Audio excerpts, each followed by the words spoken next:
우리가 하나님의 은혜를 사모하고 그 은혜를 사모하는 자들 통해서 하나님께서 부르짖는 기도를 응답하실 줄 믿습니다. 자, 우리 반송의 모든 성도들 늘 하나님 앞에 그 은혜를 사모하는 축복의 성도들 다 되시길 바랍니다. 자, 오늘 말씀은요, 이 바울이 공회 앞에서 이제 자신을 변론하는 장면입니다. 자, 지난 시간에 어떤 일이 있었냐면 이 바울이 성전 안에 들어갔어요. 그래서 성전 안에 들어갔다가 사람들에게 몰매를 맞게 됩니다. 자, 이 몰매를 맞게 돼서 이제 거의 죽을 뻔한 바울을 이제 로마 군인이 구해줘요. 그리고 로마 군대 천부장이 바울에게 이 사람들에게 변론할 기회를 줍니다. 자, 그래서 바울이 이제 예수님을 만난 이야기를 쭉 했어요. 그랬더니 그 사람들이요 더욱 흥분해서 막 소요사태가 일어나게 됩니다. 자, 그래서 천부장이 이 바울에게 분명히 바울이 잘못했을 것이다라고 확신하고 이 바울을 고문을 해서 이 죄를 자백하게 하려 했습니다. 자, 그러자 바울이 자신이 로마 시민권자라고 이렇게 밝히죠. 그래서 천부장은 이 바울이 로마 시민권자임을 알고 두려워했습니다. 그래서 바울이 무슨 죄를 지었는지를 이제 오늘 말씀에서 이스라엘의 국회에 해당하는 기관, 이게 바로 산헤드린 공회예요. 그래서 산헤드린 공회를 소집해서 바울의 죄의 유무를 알고자 바울을 그들 앞에서 변론할 기회를 주게 됩니다. 우리 30절입니다. 우리 30절 함께 있습니다. 시작. 이튿날 천부장은 유대인들이 무슨 일로 그를 고발하는지 진상을 알고자 하여 그 결박을 풀고 명하여 제사장들과 온 공회를 모으고 바울을 데리고 내려가서 그들 앞에 세우니라. 자, 그렇게 이제 바울이요 이제 이스라엘의 최고 기관, 이스라엘의 종교 집단 최고 우두머리들 산헤드린 공회 앞에 서게 됩니다. 자, 산헤드린 공회는요 70명으로 구성된 이스라엘의 이 종교 지도자들의 모임이었어요. 자, 이들은 무엇을 주로 했느냐? 종교 재판을 했어요. 그래서 어떤 사건을 들고 그것이 율법으로 이것이 옳은지 그른지, 자, 이 사람이 이단인지 아닌지를 판결하는 기관이 바로 이 산헤드린 공회였습니다. 자, 그래서 바울이 이 산헤드린 공회 앞에 서게 된 거예요. 자, 바울이 그래서 이 산헤드린 공회 앞에서 자신을 먼저 변론합니다. 나는 여태껏 진실하게 하나님을 섬겼노라 라고 이렇게 밝혀요. 자, 1절입니다. 우리 함께 있습니다. 시작. 바울이 공회를 주목하여 이르되 여러분 형제들아, 오늘까지 나는 범사의 양심을 따라 하나님을 섬겼노라 하거늘. 자, 나는 여태까지 양심을 따라 진실하게 나는 하나님을 섬겼다. 자, 여러분, 바울의 이 고백은요, 성경 전체를 통해서 바울이 이 고백을 자주 한 것을 알 수가 있어요. 우리 고린도전서 4장 4절입니다. 함께 있습니다. 시작. 내가 자책할 아무것도 깨닫지 못하나 이로 말미암아 의롭다함을 얻지 못하노라. 다만 나를 심판하실 이는 주시니라. 그러니까 나를 자책하고 내가 무슨 실수하거나 잘못한 것이 있는지 내가 깨닫지 못한다. 그만큼 내가 신실하게 어떠한 일이 있어서 양심에 꺼리낌 없이 모든 것을 해왔다. 자, 데살로니가전서 2장 10절이에요. 함께 있습니다. 시작. 우리가 너희 믿는 자들을 향하여 어떻게 거룩하고 옳고 흠없이 행하였는지를 대하여 너희가 증인이요 하나님도 그러하시다. 내가 어떻게 거룩하고 옳고 흠없이 했는지 너희가 증인이야. 또 누가 증인이요? 하나님도 증인이야. 자, 바울은 이렇게 일평생을요, 여러분 이렇게 고백할 수 있는 사람이 사실 얼마나 있겠어요? 사람이죠. 그렇게 바울은요 자신을 정말 깨끗하고 거룩하고 흠없이 그렇게 하나님을 섬겼노라 이렇게 고백합니다. 자, 그러자 여러분 바울이 이렇게 산헤드린 공회 앞에서 내가 이렇게 하나님을 섬겼다라고 이렇게 고하자, 여러분 이 말을 듣고 있던 이 대제사장 아나니아가 바울의 입을 치라 이렇게 명령을 했어요. 자, 왜냐면요 지금 바울은 지금 어떤 상태예요? 지금 죄인의 신분으로 사람들이 고소를 해서 이 피고인이 돼서 지금 고소를 받은 상태예요. 자, 그런데 이 산헤드린 공회는 자, 바울이 어떤 죄를 졌느냐 안 졌느냐 이거를 죄의 유무를 판단하는 자리인데, 바울이 먼저 나서서는 나는 아무 잘못이 없다, 나는 깨끗하다, 나는 무죄다라고 이렇게 말하니까 이 사내들인 회장인 아나니아가 바울을 제지한 겁니다. 자, 그런데 여러분, 제지하는 것까지는 괜찮았어요. 그런데 아나니아가 뭐라 그래요? 바울을 때리라라고 이렇게 명령을 합니다. 자, 이 아나니아의 행동은 잘못된 겁니다. 자, 왜냐하면 아직 죄의 유무가 갈려지지 않잖아요. 무죄 추정의 원칙이 있어요. 그러니까 모든 사람은 판결 받기 전까지는 모두 무죄라는 것을 추정하게 돼 있어요. 자, 그런데 이 판결을 받기 전인데도 지금 바울을 죄인 취급하고 형벌까지 내렸던 겁니다. 자, 율법은요, 그것에 대해서 아주 금하고 있어요. 상대방의 이야기를 끝까지 듣고 서로의 이야기를 듣고 죄의 유무를 판단하라라고 이렇게 성경은 기록하고 있습니다. 잠언서 18장 17절이에요. 함께 있습니다. 시작. 송사에서는 먼저 온 사람의 말이 바른 것 같으나 그의 상대자가 와서 밝히느니라. 이렇게 양쪽 말을 듣고 판단하라라고 율법이 말씀하고 있어요. 자, 그래서 바울은요, 지금 아나니아가 지금 하나님의 말씀을 어기고 있잖아요. 왜냐하면 양쪽의 말을 다 들어봐야 되는데 그 말씀을 어기면서 지금 율법의 판단자로 행하는 것을 보면서 너는 회칠한 무덤이다, 회칠한 담이다라고 이렇게 질책을 합니다. 우리 3절이에요. 함께 했습니다. 시작. 바울이 이르되 회칠한 담이여 하나님이 너를 치시리로다. 내가 나를 율법대로 심판한다고 앉아서 율법을 어기고 나를 치라하느냐. 네가 지금 율법의 판단자로서 지금 나를 지금 판단하려고 하는데 네가 지금 너 자체가 지금 율법을 어기면서 지금 나를 치라고 하느냐, 이렇게 대받아친 겁니다.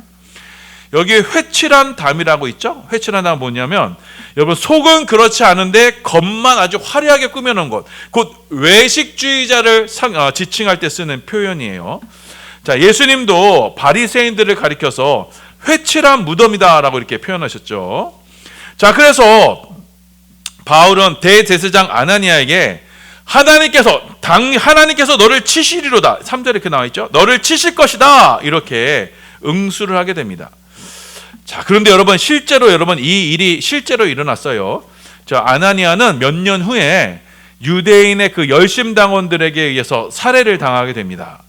자, 하나님은요, 이 주의 종의 말씀을 그냥 떨어뜨리지 않으셨던 거예요. 자, 그렇게 바울이 원래는 대제사장인 걸 몰랐어요. 그래서 이 회칠한 담이다라고 이렇게 이야기를 하자, 곁에 있던 사람이, 야, 저 사람 대제사장이야, 백성의 지도자야. 그런데 네가 지금 대제사장에게 지금 욕을 했느냐? 백성의 지도자에게 욕을 하느냐? 라고 이렇게 옆에 있는 사람이 따집니다. 자, 이 말을 들은 바울이 어떻게 반응? 그러냐? 나는 저분이 대제사장인지 몰랐다. 자, 율법에는 분명히 대제사장, 그러니까 백성의 관리를 비방하지 말라라고 기록되어 있다. 그러니까 내가 몰라서 그런 것이니 나를 양해해달라, 이렇게 양해를 구합니다. 5절입니다. 5절 함께 있습니다. 시작. 바울이 이르되 형제들아, 나는 그가 대제사장인 줄 알지 못하였노라. 기록하였으되 너희 백성의 관리를 비방하지 말라 하였느니라 하더라. 율법 말씀에 너의 백성의 관리, 백성의 지도자들을 비방하지 말라라고 이렇게 기록되어 있다. 자, 이 말씀은 출애굽기에서 인용한 말씀이에요. 우리 출애굽기 22장 28절입니다. 함께 있습니다. 시작. 너는 재판장을 모욕하지 말며 백성의 지도자를 저주하지 말지니라. 자, 율법 말씀이 이렇게 기록되어 있어요. 자, 그래서 바울은 이 말씀을 인용하면서 자신이 지금 대제사장에게 말한 것은 내가 저분이 백성의 지도자인지 몰라서 그랬다. 그러니 나를 용서해라 라고 이렇게 하면서 자신이 응대한 말을 거두게 됩니다. 자, 여러분 이 말씀에 우리가 주의해야 합니다. 자, 성경은 우리에게 분명히 말하고 있어요. 백성의 지도자를 저주하지 말라, 모독하지 말라라고 이렇게 기록하고 있어요. 자, 왜냐하면 모든 권위는 누구로부터 나오는 거예요? 하나님으로부터 나온 거예요. 그러니까 지금 있는 권위자로 세우신 것은 누가 세우신 거예요? 하나님께서 임명하신 거예요. 그러니까 여러분, 그 백성의 지도자를 우리가 좋아하든 싫어하든 우리는 그 권위는 어떻게 해요? 인정해야 돼요. 하나님께서 세우신 것으로 알고 그 권위를 인정해야 됩니다. 자, 그런데 요즘은 지도자, 이 권위자에 대해서 함부로 모욕하거나 비방하는 일을 봅니다. 그런데 여러분, 그리스도인들은요, 절대로 그 일에 동참해서는 안 돼요. 자, 하나님의 말씀에 그것을 금하고 있어요. 자, 함부로 지도자들을, 권위자들을 비방하거나 모욕하지 말라라고 돼 있어요. 그러니까 나의 상위 권위자, 자, 어떤 직장 상사라든가 사장님이라든가 심지어 시장이라든가 그리고 대통령, 야당의 대표도 있을 수도 있어요.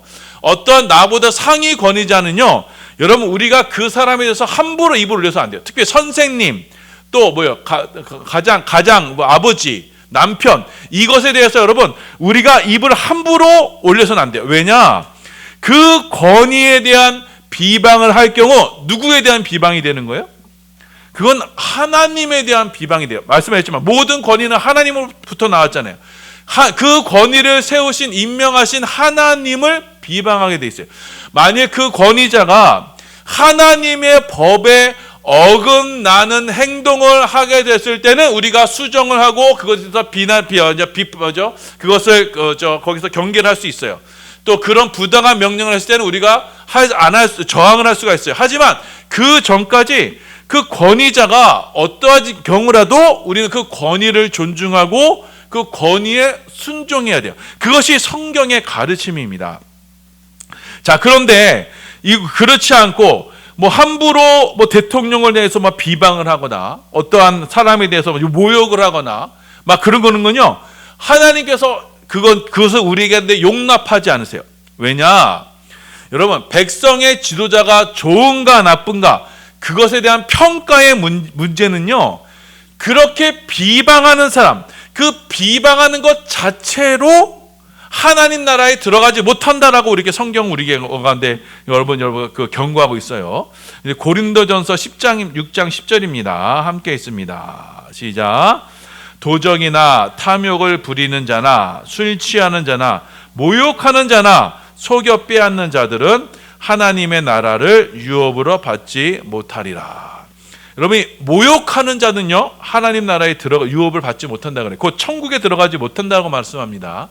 그러니까 나의 상위 권위자에게 함부로 그 권위를 도전하고 그 함부로 그 권위를 모욕하면 어떻게 된다고요? 하나님의 나라를 유업으로 받지 못한다고 하는 거예요.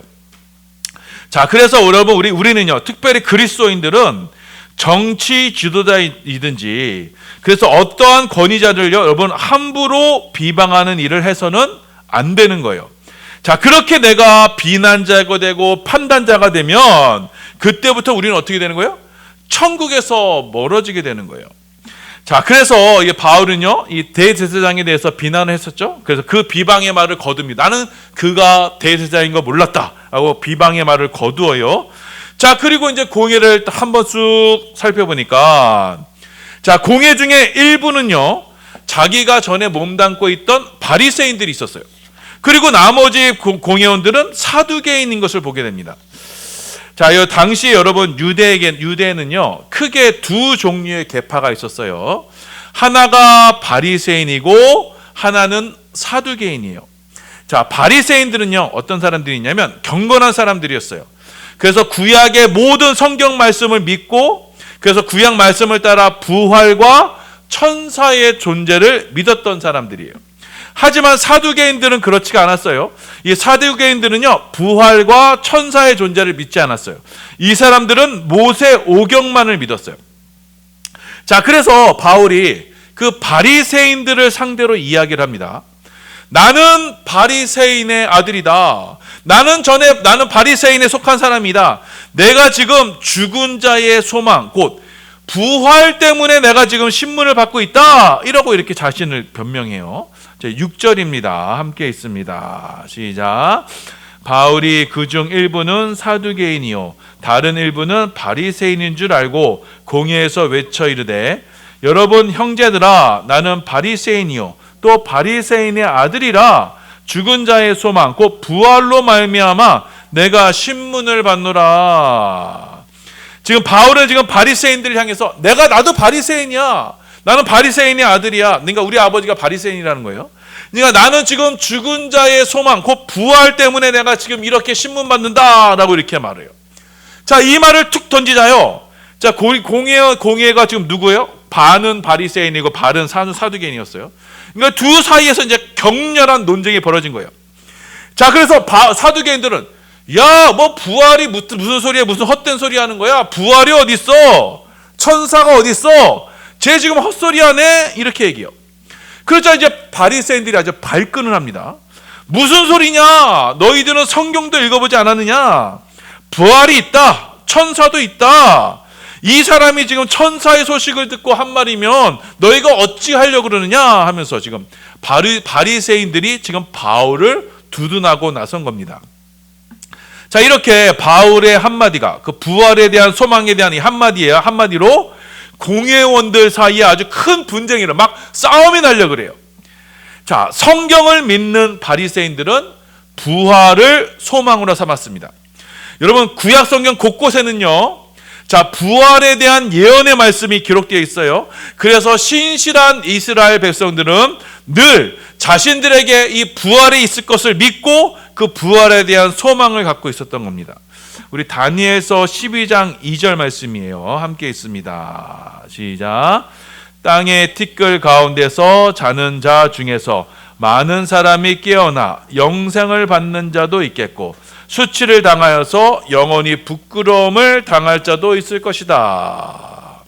자, 이렇게 성경은 의인과 악인의 부활에 대해서 지금 예언하고 있어요.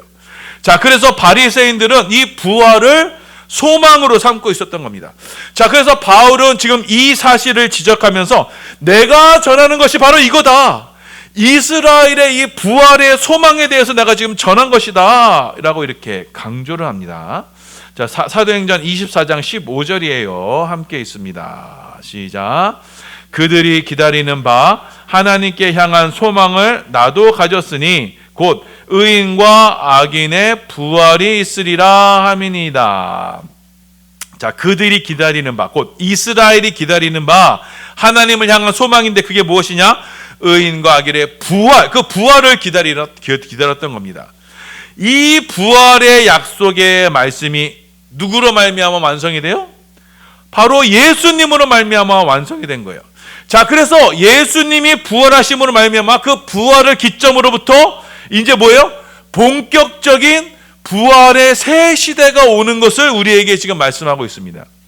자, 그래서 바울은요, 부활하신 예수님을 직접 봤죠. 그 직접 봐서 눈이 멀었었잖아요. 자, 그래서 이 바울은 이스라엘의 소망, 구약의 모든 예언의 말씀이 바로 이 예수로 말미암아 성취되는구나. 자, 그러니 이제는 이 땅의 현실을 바라볼 게 아니다. 다가오는 새 시대, 부활의 새 시대, 새 하늘과 새 나라를 그 나라를 바라보자. 그 새 시대의 소망에서 하나님께서 우리를 구원하여 주실 것이다 라고 이렇게 말씀합니다. 자, 로마서 8장 23절 24절이에요. 함께 했습니다. 시작. 또한 그뿐 아니라 또한 우리 곧 성령의 처음 익은 열매를 받은 우리까지도 속으로 탄식하여 양자될 것 곧 우리 몸의 속량을 기다리느니라.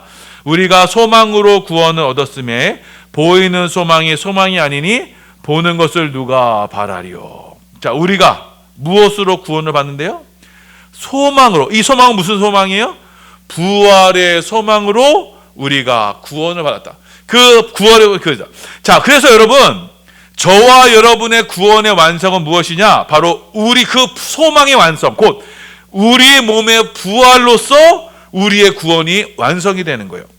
그래서 이 부활의 몸으로써 이제는 이 세상, 이 죄와 죽음의 세상과는 상관없는 새로운 시대에 새로운 몸으로 살아가는 것, 그것이 바로 부활이고 이것이 바로 이스라엘의 소망이고 곧 성도들의 소망인 거예요. 이 소망으로 말미암아 우리가 구원을 받는 거예요. 자, 그래서 우리 기독교인들에게 있어서요, 이 소망이 참된 것은 어떻게 아느냐?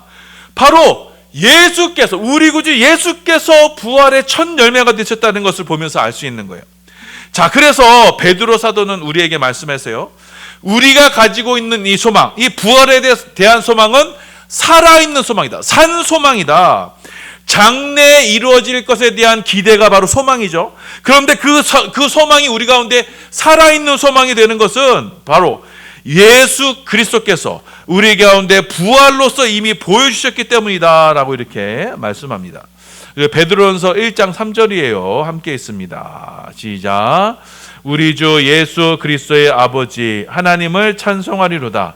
그의 많으신 긍휼대로 예수 그리스도를 죽은 자 가운데서 부활하게 하심으로 말미암아 우리를 거듭나게 하사 산 소망이 있게 하셨다. 예수를 죽은 자 가운데 부활하심으로 말미암아 우리 가운데 그 소망을 갖게 하셨다라고 이렇게 우리 가운데 말씀하고 있습니다. 그래서 저와 여러분의 소망은 뭐예요? 바로 이 부활에 대한 소망이, 간절히 원하고 기다리는 것이 뭐예요? 바로 이 부활에 대한 소망인 거예요. 하지만 여러분, 이 바리새인, 이 부활에 대한 소망을 가진 바리새인들과 반대로 현실주의자였던 사두개인들에게 있어서는요, 이 부활은요 소망의 대상이 되지 않았어요. 자, 이들은 단지 이 현실 세계에서, 이 땅에서의 축복만을 받았어요. 축복에만 관심이 있었던 겁니다. 내세와 부활 이런 것은 전혀 신경 쓰지 않았어요. 현재 이 땅에서 내가 얼마나 잘 먹고 잘 사느냐, 그것이 바로 이 사람들의 신앙의 목적이었던 거예요. 이것이 바로 사두개인들이었던 거예요. 자, 그래서 이 부활에 대한 소망을 화두로 던지자 이렇게 바리새인들과 사두개인들 사이에 큰 다툼이 일어났던 겁니다. 이렇게 내세를 바라보는 자와 그렇지 않은 자는요, 여러분 절대로 하나가 될 수가 없는 거예요. 자, 그래서 바울은요, 자신이 내가 이렇게 갇히게 된 것, 내가 지금 이렇게 수인이 된 것, 이렇게 죄수의 신분이 된 거는 바로 이스라엘이 소망하는 그 부활의 소망을 전했기 때문이다라고 이렇게 자신이 이렇게 말씀을 합니다. 사도행전 28장 20절이에요. 함께 있습니다. 시작. 이러므로 너희를 보고 함께 이야기하려고 청하였으니 이스라엘의 소망으로 말미암아 내가 이 쇠사슬에 매인 바 되었느라. 이스라엘의 소망, 곧 부활의 소망 때문에 내가 지금 이 쇠사슬에 묶여 있다, 이렇게 간증합니다. 자, 이스라엘이 그토록 간절히 소망했던 것이 바로 이 부활의 소망입니다. 자, 하나님은 이 부활을 예수님을 통해서 이루셨고, 그래서 예수 그리스도 안에서의 부활로 이제는 새 시대의 신우탄을 우리 가운데 쏘아 올리신 거예요. 그렇게 부활을 믿는 이들과 그렇지 않는 이들 사이에서 큰 다툼이 일어나게 됐고, 그래서 천부장은 바울이 더 위험해질까 하여 그를 데려다가 로마 영내로 들여보내게 됩니다. 그리고 그날 밤에 이 바울에게 부활의 예수님이 다시 한번 나타나십니다. 그래서 바울에게 말씀하시기를, 예루살렘에서 지금 너가 나의 부활을 증거한 것 같이 이제는 세계의 중심지인 로마에서도 나의 부활을 증거하여야 하리라 라고 이렇게 말씀합니다. 자, 사도행전 23장 11절이에요. 함께 있습니다. 시작. 그날 밤에 주께서 바울 곁에 서서 이르시되 담대하라, 내가 예루살렘에서 나의 일을 증언한 것 같이 로마에서도 증언하여 하리라 하시니라. 자, 여러분, 바울에게 있어서요, 이런 부활의 소식은요, 여러분 가장 확실했어요. 왜? 부활의 주님이 바로 자기 옆에 나타나셔서 그 부활의 주님을 눈으로 보고 그의 음성을 직접 들었기 때문이에요. 자, 그러니 이 바울에게 있어서 신앙생활함에 있어서의 단 유일한 목표가 뭐예요? 그것은 뭐예요? 그리스도의 부활에 대한 소망이었던 거예요. 그리스도의 부활은요, 그에게 있어서는 진짜였어요. 확실했어요. 자, 그러니 이 부활을 직접 목도한 이 바울에게, 여러분, 이 땅에서 그 다른 것에 의해서 시선을 빼앗길 수 있었겠어요?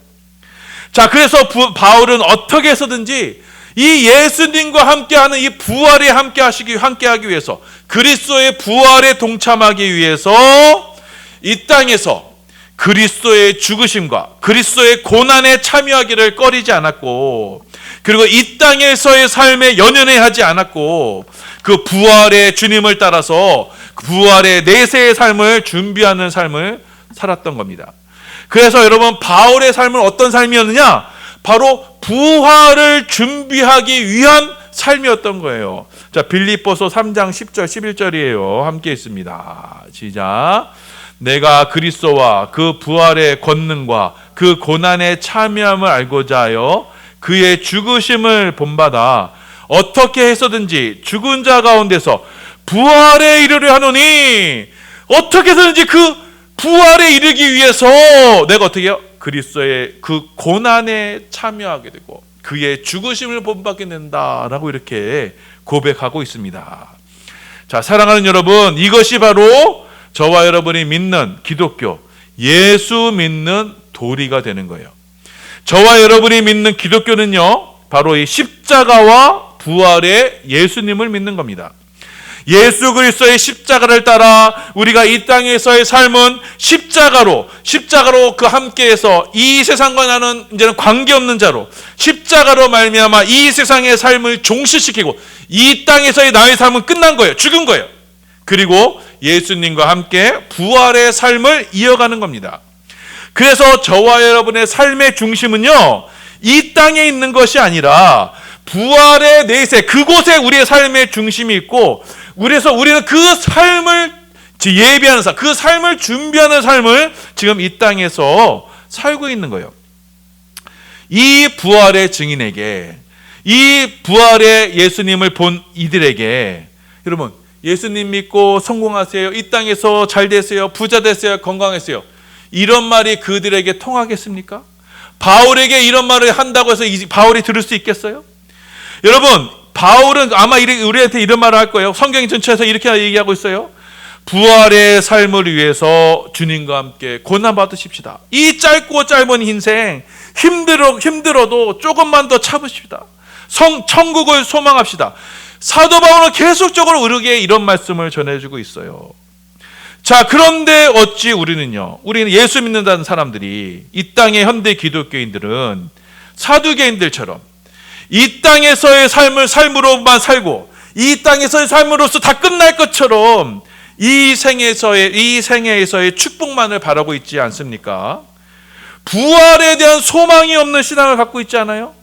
여러분, 기독교는요, 세 개의 축이 있어요. 믿음, 소망, 사랑이에요. 자, 여러분, 우리가 갖는 믿음은요, 반드시 우리 가운데 부활의 소망을 갖게 돼요. 예수님의 부활이 곧 나의 부활이라는 것, 십자가와 부활이라는 그 부활에 대한 소망을 갖게 돼요. 그 부활에 대한 소망은요, 이 땅에서 우리 가운데 그리스도의 사랑을 실천하는 것으로 살게 해요. 이 땅에서 나의 것을 나누어주고 희생해주고 섬겨주고 원수들을 용서해주고. 왜요? 우리가 사는 땅, 우리의 삶의 궁극적인 목표는 어디예요? 여기가 아니기 때문에, 이 땅에서의 삶이 아니기 때문에. 그래서 여러분, 이 땅에서의 삶이 아닌 천국의 소망을 두고 사는 사람들은요, 이 땅에서의 나의 삶이 좀 불편하고 어렵고 가난하고 좀 장애가 있고 많은 모욕이 있고 수고가 있어 수치가 있다 하더라도 그 천국에서의 삶을 고대하기 때문에 그까짓 거 다 괜찮다, 이렇게 용서하며 사랑해 줄 수 있는 거예요. 더 나은 본향을 바라보면서 그 진짜 삶을 소망하는 사람이, 자, 그래서 이 땅에서 나의 것을 나누며 용서하며 사랑을 실천할 수 있는 사람이 되는 거예요. 어차피 다 없어질 것인데 이것에 대해 집착을 하지 않아요.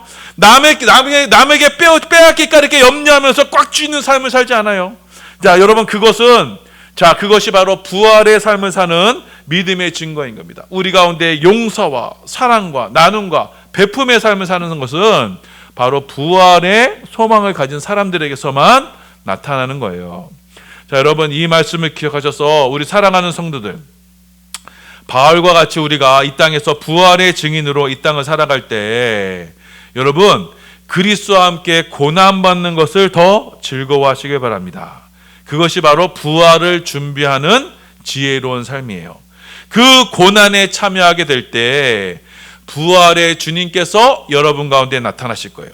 그리고 여러분 가운데 그 부활이 진짜구나, 확실하구나, 사도 바울이 그 사람들 앞에서 모욕당하고 고난받고 하는 그 밤중에 부활의 주인님께서 나타나셔서 너가 지금 여기서 증거한 것 같이 로마에서도 증거해야 되리라 이렇게 격려하시고 독려하셨던 것처럼 여러분이 그리스도의 그 고난에 참여하게 될 때 하나님 주님께서는 여러분 가운데 더 큰 믿음의 확신으로 함께 하실 겁니다. 이 소망의 삶을 사는 사람들은요, 이 땅에서 주의 하나님의 영광을 위해서 기꺼이 주님과 함께 고난을 받으며 나의 것을 털어 하나님께 영광 돌리는 축복의 삶을 살게 되는 겁니다. 자, 여러분, 우리 반석교회가 바로 이 소망을 갖기 원합니다. 여러분, 우리의 믿음이 어디 있습니까? 우리의 여러분 바라는 게 뭐예요? 여러분, 이 땅의 것을만 바라고 이 땅에서 무엇이 잘 되는 것을 소망으로 삼는다면 여러분은 부활의 신앙을 갖고 있지 않은 거예요. 어차피 이 세상은요, 다 불타 없어질 거라고 우리가 성경 우리에게 말씀하고 있어요. 불타 없어질 집에 왜 여러분이 소망을 두고 왜 거기에 정치하려고 합니까? 우리의 삶은요, 이 부활의 삶이라는 것을 여러분 기억하시고 이 부활의 때를 준비하면서 이 땅, 이 남은 삶의 상해를 주의 영광을 위해서 주께 아름답게 쓰임받는 축복의 성도들 다 되시기를 예수님의 이름으로 축원합니다. 아멘.